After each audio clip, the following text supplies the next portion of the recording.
ఇంకొంచెం ఎక్స్ట్రా ఏదన్నా అడగాలంటే బీ బ్రీఫ్. ధన్యవాదాలు అధ్యక్ష. నిన్న యాక్చువల్గా ఈ సమస్య గురించి మాట్లాడడం జరిగింది. కాకపోతే విప్పులు క్వశ్చన్ అండ్ ఆన్సర్ చేయొద్దని చెప్పడం వల్ల ఇది ఆల్రెడీ ఉన్న క్వశ్చన్ నిన్న 1 minute అడగడం జరిగింది. కానీ లోకేష్ గారు, చంద్రబాబు నాయుడు గారు, స్పీకర్ గారు, డిప్యూటీ స్పీకర్ గారు చొరవతో కాన్స్టిట్యున్సీ సంబంధమైన సమస్యలు విప్పులు మాట్లాడుకోవచ్చు అని చెప్పి కాన్స్టిట్యున్సీకి సంబంధించిన విషయాలు మాట్లాడొచ్చని పర్మిషన్ ఇవ్వడంతో ధన్యవాదాలు తెలియజేసుకుంటున్నాను అధ్యక్ష.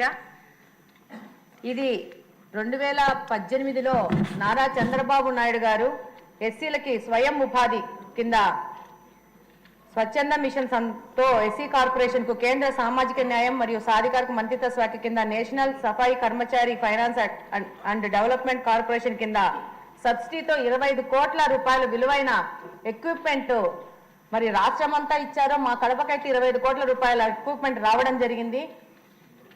అందులో భాగంగా electric autos, mechanised drainage cleaning and machines, garbage lifting autos ఇవన్నీ వచ్చి ఉన్నాయి అధ్యక్ష. కానీ 2019 జనవరి ఫిబ్రవరిలో ఈ ఎక్విప్మెంట్ రావడము, అంతలోనే ఫిబ్రవరిలో ఎలక్షన్ కోడ్ రావడంతో ఈ ఎక్విప్మెంట్ని లబ్ధిదారులకు పంచలేకపోవడం జరిగింది.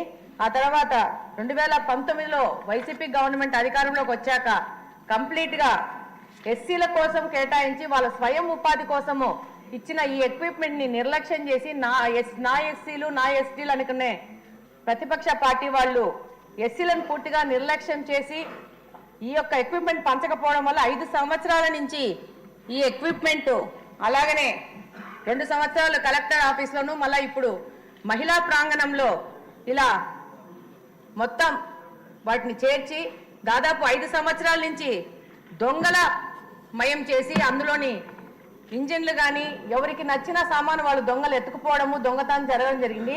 ఈ విధంగా 25 కోట్ల విలువైన సామాన్ని ప్రజాధనాన్ని వృధా చేయడం జరిగింది. అధ్యక్ష, మీ ద్వారా మంత్రి గారిని కోరుకునేది ఏంటంటే ఇందుకు బాధ్యులైన వాళ్ళని విచారణ చేసి అలాగనే దీనిలో ఏ అధికారులు నిర్లక్ష్యం వల్ల ఇంత ప్రజాధనము వృధా అయిన దాని మీద సంపూర్ణ విచారణ చేసి వాళ్ళ మీద వాళ్ళు ఒకవేళ రిటైర్ అయినా కూడా యాక్షన్స్ తీసుకోవాల్సిన అవసరం ఉందని మీ ద్వారా మంత్రి గారిని కోరుకుంటున్నాను అధ్యక్ష. ధన్యవాదాలు.